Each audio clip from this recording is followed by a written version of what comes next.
Hello my dear students, welcome to class 11 geography. और आज हम देखेंगे चैप्टर नंबर 2 का लेक्चर नंबर 8। हम पढ़ रहे हैं क्लास 11 की geography, India and physical environment, और चैप्टर नंबर 2 चल रहा है स्ट्रक्चर एंड फिजियोग्राफी। और अब हम पहुंच गए लेक्चर नंबर 8 पर।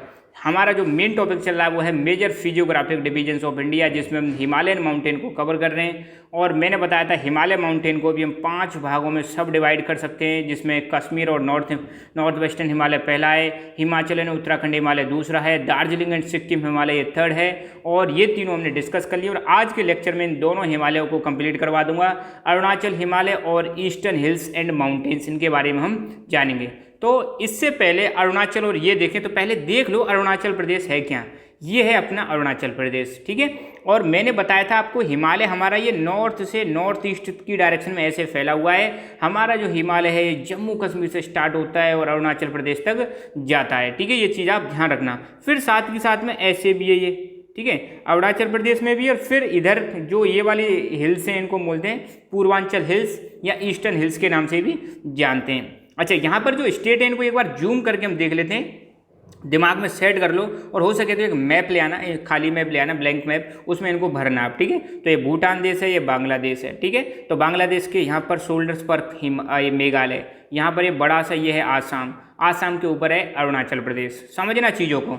नेपाल और भूटान के बीच में अपना इंडियन स्टेट है जिसका नाम है सिक्किम। बांग्लादेश की बगल में इधर साइड में ये है वेस्ट बंगाल। अच्छा, यहाँ तक चीज़ें क्लियर हो गई। बांग्लादेश के ऊपर मेघालय और मेघालय के ऊपर आसाम और आसाम के ऊपर अरुणाचल प्रदेश। अरुणाचल प्रदेश के नीचे आओगे, ठीक है, तो नागालैंड आएगा। नागालैंड की कैपिटल कोहिमा है, अरुणाचल प्रदेश के जस्ट नीचे हो। फिर इसके नीचे आता है मणिपुर, मणिपुर की कैपिटल है इम्फाल, इम्फाल के नीचे आएगा मिजोरम और मिजोरम की कैपिटल है आइजोल। और बांग्लादेश के नीचे की साइड में यहाँ पे है त्रिपुरा और त्रिपुरा की कैपिटल है अगरतला, ठीक है। ये जो स्टेट है इनको हम बोलते हैं नॉर्थ ईस्ट स्टेट्स। कैसे स्टेट्स बोलते हैं? North eastern states. यहाँ पे एक और कंट्री है नॉर्थ ईस्टर्न स्टेट्स की बगल में, ये है म्यांमार। कौन सी है? म्यांमार देश है। ये चीज़ आपको पता होना चाहिए। So let's move forward. ये चीज़ आपको आना बहुत जरूरी है और कोशिश करना है इसको एक मैप में भर लेना ताकि आपको दिक्कत ना आए, क्योंकि geography without maps is nothing, ठीक है। तो ज्योग्राफी अगर आपको अच्छी तरह से क्लियर करनी है देन मैप्स की आपकी अच्छी प्रैक्टिस हो जानी चाहिए। इस चीज़ को आप दिमाग में सेट कर लो, ठीक है। नहीं कर पाओगे तो फिर समझना बेकार है। अगर आपने ले लिए ज्योग्राफी तो भाई मैप पर अपनी कमांड स्ट्रॉन्ग कीजिए। ओके, सो पहला हिमालय अब स्टार्ट करते हैं, अरुणाचल हिमालय। तो नाम से ही पता चल जाना चाहिए भाई किधर की बात कर रहे हैं हम। अरुणाचल प्रदेश वाले एरिया की बात करते हैं। और ये हमारा बिल्कुल ईस्ट की साइड में जो स्टेट है, ईस्टर्न स्टेट है, बिल्कुल ईस्टर्न मोस्ट स्टेट कह सकते हो, ईस्ट का बिल्कुल ईस्ट की तरफ में, ठीक है। और इधर से ही आपका सूर्योदय जो सनराइज है वो इधर से ही सबसे पहले होता है, ठीक है। अच्छा, एक कमेंट करके आप मुझे बताओगे ईस्ट और वेस्ट में कितना लॉन्गिट्यूडनल डिस्टेंस, मतलब कितना लॉन्गिट्यूडनल अंतर है। ईस्ट के लॉन्गिट्यूड और वेस्ट के लॉन्गिट्यूड को अगर देखो तो इसमें डिफरेंस कितना है, लॉन्गिट्यूडनल डिफरेंस कितना है ईस्ट और वेस्ट के बीच में, जिसकी वजह से टाइम का कितना गैप आ जाता है उसके बारे में मुझे कमेंट करके आपको बताना है। ओके, हाँ भाई, तो ये अपना फिजिकल मैप दे रखा है। यहाँ पे कुछ रिवर्स भी बता रखी हैं। तो ये अरुणाचल प्रदेश है, इसकी बात कर रहे हैं। यहाँ से एक रिवर भी आ रही है, जैसे चाइना से एक आती है सांगपो रिवर, यारलुंग सांगपो, ये चाइना में इसका ब्रह्मपुत्र का नाम है। फिर ये यहाँ से अरुणाचल प्रदेश से होती हुई और बांग्लादेश में गिर जाती है, ठीक है। तो ये ध्यान रखना इधर से ही जा रही है। इधर एक रिवर है लोहित, ये इसमें ही मिल जाती है। यहीं पर एक रिवर है बराक। कौन सी रिवर है? बराक, इसका भी ध्यान रखना। मणिपुर मिजोरम के आसपास बराक रिवर है जो कि मेघना रिवर का मतलब ट्रिब्यूटरी है। फिर इधर यह है अपना म्यांमार, म्यांमार में एक रिवर है इरावड़ी, ठीक है, उसका भी नाम आएगा। आप ध्यान रखना इन चीज़ों को, ठीक है।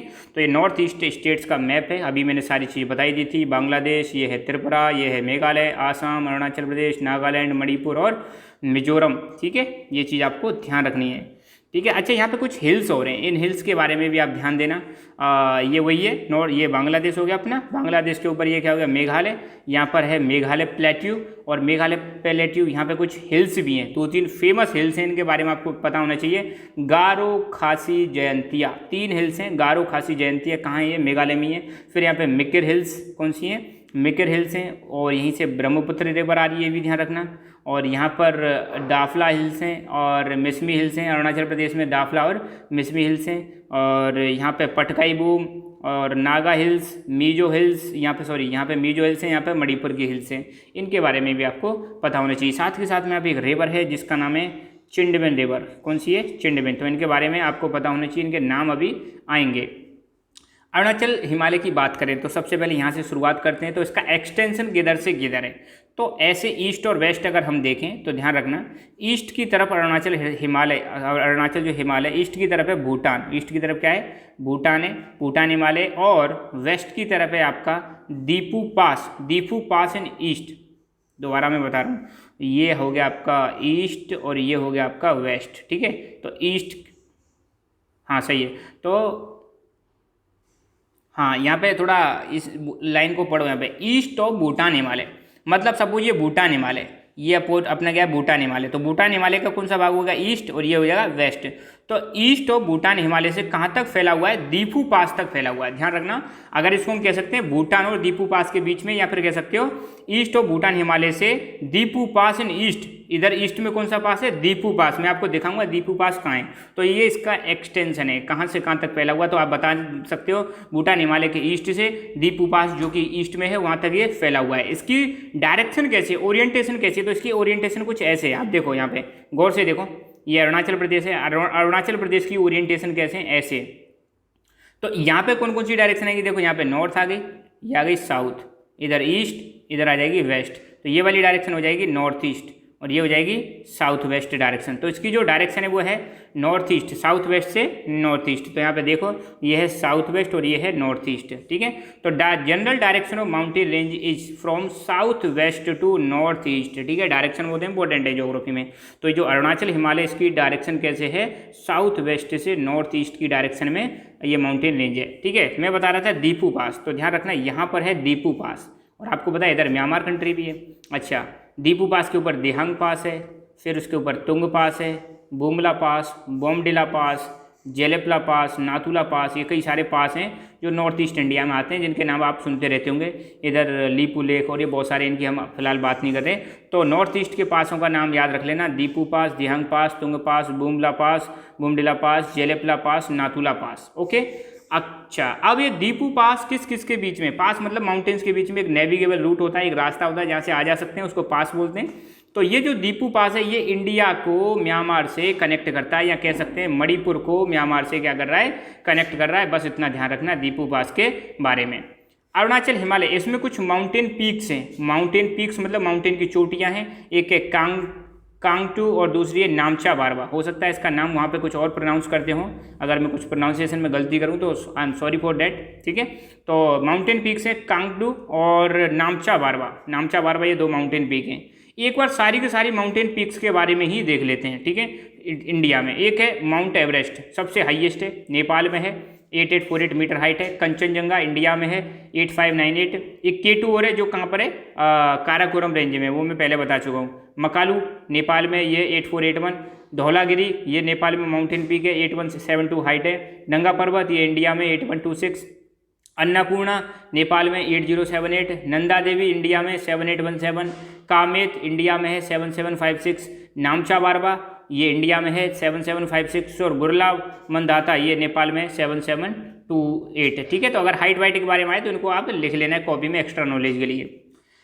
अच्छा, अरुणाचल हिमालय में यहाँ पे जो ये हिमालय, इसको कई सारी रिवर्स क्या करती हैं? डिसेक्ट करती हैं। डिसेक्ट मतलब कट करती हैं। अब आपको पता है अरुणाचल हिमालय अगर नॉर्थ से साउथ ऐसे चले, ठीक है, तो दीज रेंजेस, कौन सी रेंजेस यहाँ पे दिखा रखी हैं?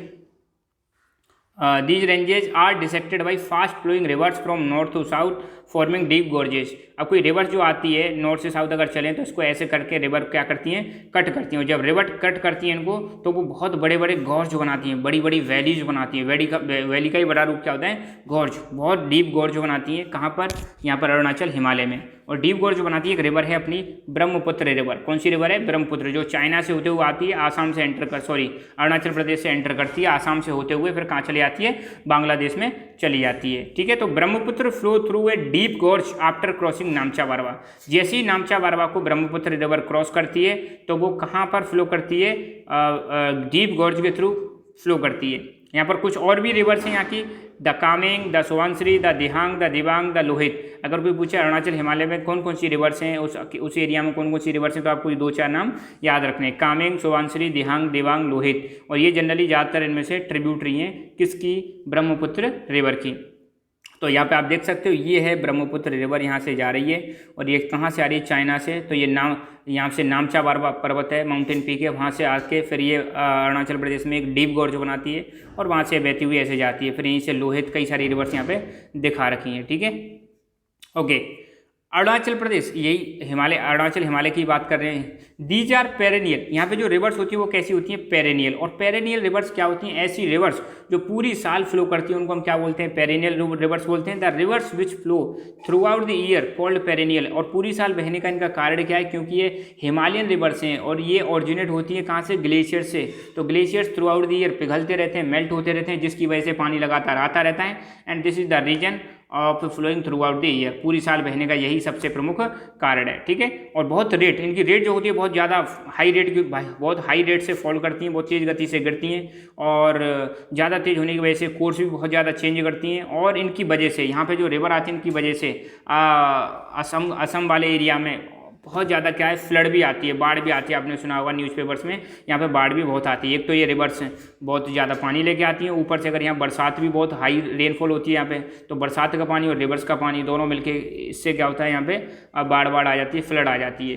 इसी वजह से यहाँ पर highest hydro electric power potential है, क्योंकि हाईएस्ट पावर हाइड्रो पावर क्या होती है, पानी से जो बिजली बनाते हैं उसको हम बोलते हैं हाइड्रो इलेक्ट्रिसिटी, ठीक है। तो यहाँ पर आपको पता है बहुत सारा पानी अवेलेबल है, स्पीड भी अच्छी है, तो यहाँ पर डैम बनाकर हम क्या कर सकते हैं, अच्छी तरह से यहाँ पे हाइड्रो इलेक्ट्रिसिटी जनरेट कर सकते हैं। तो पोटेंशियल है, पोटेंशियल मतलब संभावना है, फ्यूचर में जितना चाहो उतना आप इलेक्ट्रिसिटी जनरेट कर सकते हो, ठीक है।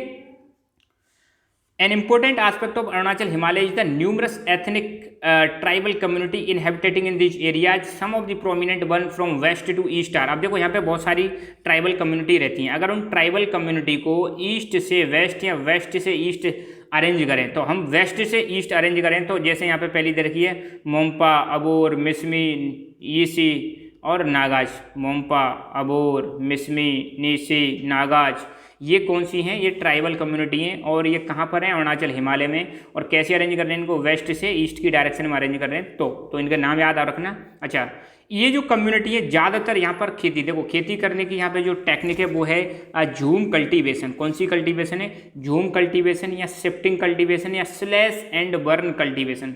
यहाँ पे जो ट्राइबल कम्युनिटी पाई जाती हैं वो झूमिंग करती हैं। झूमिंग का मतलब, झूमिंग एक एग्रीकल्चर का टाइप है। जो ट्राइबल कम्युनिटी होती है यहाँ पे एग्रीकल्चर जो प्रैक्टिस करती हैं उसका नाम क्या है, झूमिंग है। झूमिंग क्या होती है मैं समझाऊंगा अभी आपको, ठीक है।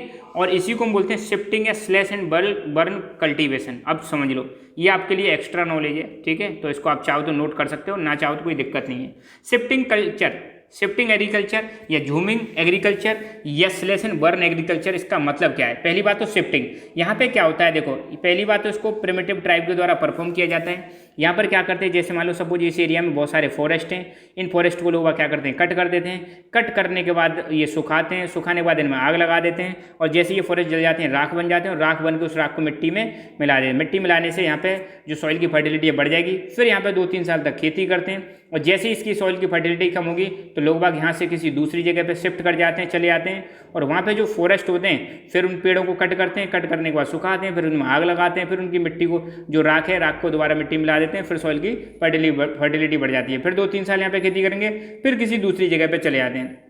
तो ऐसे करके लोग क्या शिफ्ट करते रहते हैं। तो ये जो खेती की जाती है शिफ्टिंग एग्रीकल्चर, ये वहाँ की ट्राइबल कम्युनिटी के द्वारा की जाती है। इसी खेती को साउथ राजस्थान में वाला के नाम से जानते हैं और नॉर्थ ईस्ट इंडिया में झूम के नाम से जाना जाता है, ठीक है। तो ऐसे करके पेड़ों को काट के जला देते हैं। ये है हमारी शिफ्टिंग एग्रीकल्चर। ये देखो कितना घना फॉरेस्ट है, पेड़ काट दिए, जला दिए और इस वाले एरिया में वो खेती करेंगे। तो यहाँ पर ऐसा कुछ नहीं है कि आप फर्टिलाइजर ले जाओ और ये करो, नेचुरली ऑर्गेनिक की जाती हैं सारी चीज़ें, ठीक है। Okay, this region is rich in biodiversity. अब जो हिमालय वाला रीजन है, सॉरी अरुणाचल हिमालय, यहाँ पे बायोडाइवर्सिटी बहुत ज़्यादा पाई जाती है और इसको प्रिजर्व किया जाता है इंडिजीनियस कम्युनिटी। यहाँ पे जो देसी लोग रहते हैं, इंडिजीनियस मतलब स्वदेशी जो लोग रहते हैं यहाँ पे, वो इस बायोडाइवर्सिटी को प्रोटेक्ट करते हैं। अच्छा, मैं थोड़ा सा आपको बता देता हूँ बायोडाइवर्सिटी का मतलब क्या है, थोड़ी सी आपको नॉलेज होनी चाहिए। बायोडाइवर्सिटी का मतलब है किसी भी पर्टिकुलर एरिया में पाए जाने वाले टोटल नंबर ऑफ प्लांट्स और एनिमल्स की जो स्पेसीज होते हैं उसको हम क्या बोलते हैं, बायोडाइवर्सिटी मतलब किसी क्षेत्र में पाए जाने वाले प्लांट और एनिमल की जो जातियाँ होती हैं, स्पेसीज होती हैं, उन्हीं को क्या बोलते हैं, प्रजातियों को बायोडाइवर्सिटी के नाम से जानते हैं, जैव विविधता के नाम से जानते हैं, जिसमें बायो का मतलब होता है प्लांट एंड एनिमल्स और डाइवर्सिटी का मतलब है वेराइटी। तो बायोडाइवर्सिटी का मतलब variety of plants and animals in particular area, इसको हम क्या बोलते हैं, बायोडाइवर्सिटी। ठीक है, तो यहाँ पे बायोडाइवर्सिटी खूब अच्छी पाई जाती है और इसको प्रिजर्व कौन करता है, इंडिजीनियस कम्युनिटीज़। अब यहाँ की जो टोपोग्राफी है, यहाँ का जो एरिया फिजिकल बाहर से इसको देखोगे तो वो कैसी, बहुत ज़्यादा रगड़ है, बहुत ज़्यादा टफ टोपोग्राफी है, इसलिए इंटर वैली ट्रांसपोर्टेशन यहाँ पे बहुत नॉमिनल है, बहुत कम, मतलब दो वैलीज के बीच में ट्रांसपोर्टेशन करने में बड़ी दिक्कत आती है, बहुत कम होता है। इसीलिए ज़्यादातर जो इंट्रैक्शन है वो कहाँ पर होता है, द्वार रीजन में, अरुणाचल और आसाम के बॉर्डर में। मतलब अरुणाचल और आसाम कहाँ है, ये अपना अरुणाचल हो गया और ये नीचे आसाम हो गया, तो इसके बॉर्डर पर ही मतलब ज़्यादातर क्या होता है, इंट्रैक्शन होता है लोगों का, और यहीं पर मतलब कैरी आउट की जाती है, एक्सचेंज किया जाता है कमोडिटीज़ का। बाकी इंटर वैली ट्रांसपोर्टेशन थोड़ा डिफिकल्ट है। क्यों डिफिकल्ट है, क्योंकि यहाँ की टोपोग्राफी, यहाँ फिजिकल स्ट्रक्चर कैसा है, टफ है, उनको पार कर पाना माउंटेन्स को, वो भी थोड़ा टफ है। ठीक है,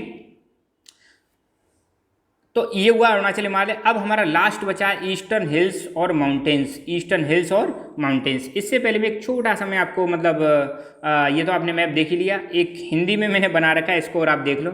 आई होप आपको चीज़ें समझ में आएंगी और थोड़ा ज़्यादा लंबे समय तक आप याद रख सकते हो। ईस्टर्न हिमालय, तो ये ईस्टर्न हिमालय का मैप है, तो ये तो आपको पता है क्या है, अरुणाचल प्रदेश, नीचे ये हो गया आपका आसाम, आसाम के नीचे ये हो गया मेघालय, मेघालय के नीचे त्रिपुरा, यहाँ पे बांग्लादेश है। अच्छा, अरुणाचल प्रदेश के नीचे नागालैंड, फिर मणिपुर, फिर मिजोरम। ठीक है, तो इनके बारे में आपको नाम याद रखना है। अच्छा, आपको मैंने बताया था कि जो ये मेघालय वाला पार्ट है, यहाँ पे जो प्लेट्यू है, ये अपना डेक्कन पेनिनसुलर प्लेट्यू का पार्ट है, ये चीज़ मैंने बताई थी।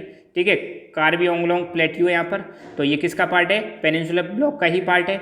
अच्छा, अरुणाचल प्रदेश में कुछ माउंटेन हिल्स पाई जाती हैं, हिल्स पाई जाती हैं, माउंटेन रेंजेस तो पाई जाती हैं, हिल्स भी पाई जाती हैं। कौन कौन सी हिल्स पाई जाती हैं, दाफला, मिरी, अमूर, मिसमी, ये क्या हैं, हिल्स हैं। और ये वहाँ पर लोकल जो ट्राइब है, ट्राइब के नाम के आधार पर इनका हिल्स का नाम कर दिया है। ये ट्राइब्स भी हैं, जैसे यहाँ पे मिजोरम में कुछ हिल्स पाई जाती हैं, गारो, खासी, जयंतिया। ये गारो, खासी, जयंतिया वहाँ की ट्राइब भी हैं, ट्राइब के नाम के आधार पर ही हिल्स का नाम कर दिया, ये चीज़ ध्यान रखना। तो ध्यान देना, दाफला, मिरी, अमूर और मिसमी, ये क्या हैं, यहाँ की हिल्स हैं और यहाँ पर ट्राइब भी रहती हैं। फिर अरुणाचल प्रदेश में यहाँ पर भी हिल्स हैं, ये के पटकाई बूम अरुणाचल प्रदेश में, नागालैंड में है नागा हिल्स, मणिपुर में है मणिपुर हिल्स या लैम्पटॉल हिल्स भी बोलते हैं, मिजोरम है मिजो हिल्स, और मिजो हिल्स का दूसरा नाम है लोसाई हिल्स। ठीक है, और ये ग्रेटर हिमालय का ही पार्ट है। किसका पार्ट है, ये ग्रेटर हिमालय का ही पार्ट है। कौन, ये वाला जो है, ये ग्रेटर हिमालय का ही पार्ट है। और त्रिपुरा में त्रिपुरा हिल्स। ठीक है, तो सारी की सारी हिल्स हमने यहाँ पे देख ली।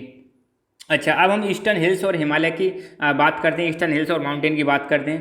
पहली बात तो इसका ओरिएंटेशन कैसा है, ये है नॉर्थ से साउथ डायरेक्शन में। आप यहाँ पे देखोगे ये हिल्स हैं, ये किधर से किधर हैं, नॉर्थ से साउथ डायरेक्शन में ओरिएंटेशन है किसकी, ईस्टर्न हिल्स और माउंटेन्स की। और इन हिल्स को लोकल भाषा में अलग अलग नामों से जाना जाता है। जैसे नॉर्थ में इन हिल्स को बोले तो पटकाई बूम्स, नागा हिल्स और मणिपुर हिल्स, और साउथ में इनको बोलते हैं मीजो या लोसाई हिल्स। तो ये मैंने अभी यहाँ पर बताई थी, पटकाई हिल्स, नागा हिल्स और मणिपुर हिल्स, और नीचे है मीजो या लोसाई हिल्स। ठीक है, बिल्कुल सिंपल है, वो मैप आप ध्यान रखना और ये बना भी लेना, एक मैप ये भी बना लेना नॉर्थ ईस्ट इंडिया वाला, ब्लैंक ला के इनको आप मार्क कर लेना कौन कौन सी हिल्स कहाँ कहाँ पर है, तो ये भी थोड़ा अच्छा रहेगा और मार्क कर ही लेना अपनी नोटबुक में। ठीक है, तो यहाँ पे देख सकते हो, ये है Patkai boom, Naga hills, Manipur hills, Mizo hills. इधर मेघालय में गारो हिल्स, खासी हिल्स, जयंतिया हिल्स। इधर मिसमी हिल्स, दाफला हिल्स, दाफला और मिसमी। ठीक है, ये अरुणाचल प्रदेश की है। अच्छा, दीज आर लो हिल्स, ये बहुत छोटी छोटी हिल्स हैं, ज़्यादा हाइट नहीं है। And inhabited by numerous tribal groups, और यहाँ पर बहुत सारे ट्राइबल ग्रुप्स रहते हैं। और जो ट्राइबल ग्रुप यहाँ पर रहते हैं इन हिल्स में, ईस्टर्न हिल्स में, वो झूम कल्टीवेशन करते हैं। झूम कल्टीवेशन मैंने बता दी, वहाँ पर मतलब लोग जो है पेड़ों को काट देते हैं, फॉरेस्ट को कट कर देते हैं, जला देते हैं और उसको मिट्टी में मिला देते हैं राख को, तो फर्टिलिटी बढ़ जाती है। फिर 2-4 साल खेती करते हैं और जैसे ही फर्टिलिटी कम होती है तो दूसरी जगह पर चले जाते हैं, फिर वहाँ पर सेम प्रैक्टिस करते हैं। ठीक है, और most of these hills are separated from each other by numerous small rivers. ये जो हिल्स हैं ये अलग अलग छोटी छोटी नदियों के द्वारा क्या हैं, सेपरेटेड हैं। ठीक है, एक रिवर यहाँ की बहुत इंपॉर्टेंट है, बराक रिवर। कौन सी रिवर है, बराक रिवर। ये जो रिवर देख पा रहे हो ये है बराक रिवर। कौन सी रिवर है, बराक रिवर। और ये मणिपुर और मिजोरम, मणिपुर देखो यहाँ पे ये मणिपुर है और नीचे है मिजोरम। मणिपुर और मिजोरम की इंपॉर्टेंट रिवर है कौन सी, बराक रिवर। ठीक है, द फिजियोग्राफी ऑफ मणिपुर। अब हम मणिपुर की बात करें, मणिपुर की जो फिजियोग्राफी है, फिजिकल स्ट्रक्चर है, वो यूनिक है। यूनिक क्यों है, by the presence of large lake known as Loktak lake. Manipur में एक बहुत ही बड़ी लेक पाई जाती है जिसको लोकटक लेक के नाम से जाना जाता है। और लोकटक लेक सेंटर में और उसके चारों तरफ क्या है, माउंटेन्स हैं। लोकटक लेक सेंटर में लेक, चारों तरफ माउंटेन्स, तो है ना अजीब। तो मतलब ये यूनिक है, मणिपुर की जो फिजियोग्राफी कैसी है, यूनिक है और टूरिस्ट हॉटस्पॉट भी है। तो यहाँ पे एक देख सकते हो ये है लोकटक लेक, वर्ल्ड की ओनली फ्लोटिंग लेक। एक चीज़ ध्यान रखना, एकमात्र पूरे वर्ल्ड की ऐसी लेक है जो कैसी है, फ्लोटिंग लेक है, तैरती हुई लेक के नाम से इसको जाना जाता है। और यहाँ पर जो लैंडमास पाया जाता है वो भी फ्रीली फ्लोट करता है, आसानी से क्या करता है, तैरता है। और यहाँ पे जो लैंडमास पाया जाता है उसको बोलते हैं फुमडीज। क्या बोलते हैं, फुमडीज। तो लोकटक लेक के बारे में यहाँ पे गूगल से मैंने लिया है, स्क्रीनशॉट देख सकते हो। Loktak lake is the largest fresh water lake in the north east India and famous for phumdis floating. तो मतलब ध्यान देना, लोकटक लेक जो है नॉर्थ ईस्ट इंडिया की सबसे बड़ी मीठे पानी की झील है और ये झील है। और यहाँ पर किस लिए फेमस है, फुमडीज फ्लोटिंग के लिए फेमस है। और फुमडीज क्या है, लैंड मास है जो फ्रीली फ्लोट करता है कहाँ पर, इस लेक में। ठीक है, तो ये चीज़ आपको ध्यान रखना है। Mizoram which is also known as molasses basin. Mizoram को किस नाम से जानते हैं, मोलासिस बेसिस के नाम से जानते हैं। और ये बना हुआ है सॉफ्ट अनकंसोलिडेटेड डिपॉजिट्स, मतलब ऐसे डिपॉजिट्स जो कंसोलिडेट नहीं है, इकट्ठे नहीं है, अलग अलग चीज़ों से मतलब ये बना हुआ है क्या, मिजोरम। ठीक है, किससे बना हुआ है मिजोरम को, और किस नाम से जानते हैं, मोलासिस बेसिन। और मोलासिस बेसिन किससे बना हुआ है, अनकंसोलिडेटेड डिपॉजिट्स, जो कि कैसे हैं, सॉफ्ट हैं। Most of the reverse in Nagaland form tributary of Brahmaputra. Nagaland की जो रिवर हैं ज़्यादातर वो किसकी ट्रिब्यूटरीज हैं, नागालैंड वाली जो रिवर्स हैं वो ट्रिब्यूटरीज है ब्रह्मपुत्र रिवर की। तो ध्यान देना, नॉर्थ ईस्ट इंडिया में जो सबसे बड़ी रिवर है वो ब्रह्मपुत्र ही है। तो ज़्यादातर जो छोटी मोटी रिवर है किसकी ट्रिब्यूटरीज है, ब्रह्मपुत्र रिवर की ट्रिब्यूटरीज है। देखो एक चीज़ ध्यान रखना, इन रिवर्स के बारे में हम डिटेल्स में स्टडी करेंगे नेक्स्ट वाले लेक्चर में, नेक्स्ट वाले चैप्टर में, जो अपना ड्रेनेज वाला चैप्टर है। वहाँ पर आपका बिल्कुल क्लियर हो जाएगा कहाँ कहाँ पर कौन कौन सी रिवर्स फ्लो करती हैं। फिर भी आपको अगर पेशेंस नहीं है तो एक काम करना, क्लास 9th की ज्योग्राफी की मेरी प्लेलिस्ट बनी हुई है, वहाँ पर मैंने इंडिया की सारी रिवर्स के बारे में डिटेल्स में बता रखा है। तो क्लास 9th की ज्योग्राफी के वीडियो लेक्चर्स देख सकते हो ड्रेनेज में। ठीक है, ओके। तो ध्यान देना, नागालैंड की जो ज़्यादातर रिवर्स हैं वो किसकी ट्रिब्यूटरी हैं, ब्रह्मपुत्र रिवर की ट्रिब्यूटरी हैं। दो रिवर, मिजोरम और मणिपुर की जो दो रिवर हैं वो बराक रिवर की ट्रिब्यूटरी हैं। किसकी ट्रिब्यूटरी हैं, बराक। और बराक रिवर मिजोरम और मणिपुर की इंपॉर्टेंट रिवर है। और बराक रिवर खुद ट्रिब्यूटरीज है किसकी, मेघना रिवर की। किसकी ट्रिब्यूटरीज है, मेघना रिवर की। तो यहाँ पे मैप में आप देख सकते हो, ये हो गई आपकी बराक रिवर और ये हो गई आपकी मेघना रिवर। तो बराक रिवर में कौन सी, मतलब बराक रिवर मेघना रिवर में मिल जाती है। तो ये यहाँ पे मणिपुर और मिजोरम, मणिपुर और मिजोरम की दो रिवर खुद किसकी ट्रिब्यूटरी है, बराक की। और बराक किसकी ट्रिब्यूटरी है, मेघना रिवर की। ठीक है, तो ये मैप से मैंने कई बार दिखा दिया, आई होप आपको चीज़ें क्लियर हो रही होंगी।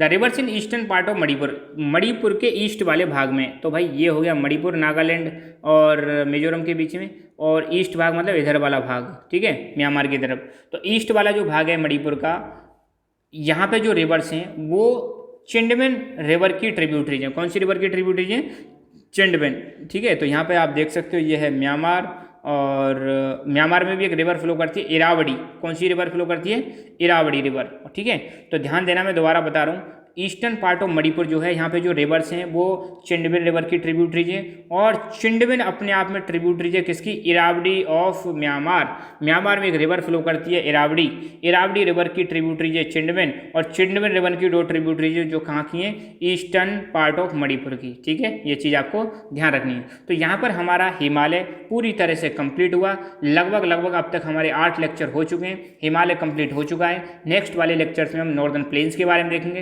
प्लेन्स को आराम से कवर करेंगे। तो ये जो चैप्टर है बहुत ही इंपॉर्टेंट चैप्टर है, ज़्यादा जल्दबाजी में इसको कर नहीं सकते और फिर आप कर भी लोगे तो फिर क्या होगा, भूल जाओगे। तो इसलिए मैं कोशिश कर रहा हूँ हर चीज़ के यहाँ पे मैप्स लाने की कोशिश कर रहा हूँ, जितने पॉसिबल मैप्स मेरे को मिल रहे हैं। ठीक है, तो आप हमारी ऐप लकी एजुकेशन डाउनलोड कर सकते हो प्ले स्टोर से, और ऐप को आप इंस्टॉल कर सकते हो मोबाइल में। वहाँ पर भी आपको चीज़ें मिलती रहेंगी। और हमारा टेलीग्राम चैनल लकी एजुकेशन, इसको ज्वाइन कर सकते हो, जहाँ पर आपको हमारे वीडियोज़ की नोटिफिकेशंस मिलती रहेगी। So thank you so much, keep learning, keep enjoying, and as always God bless you all.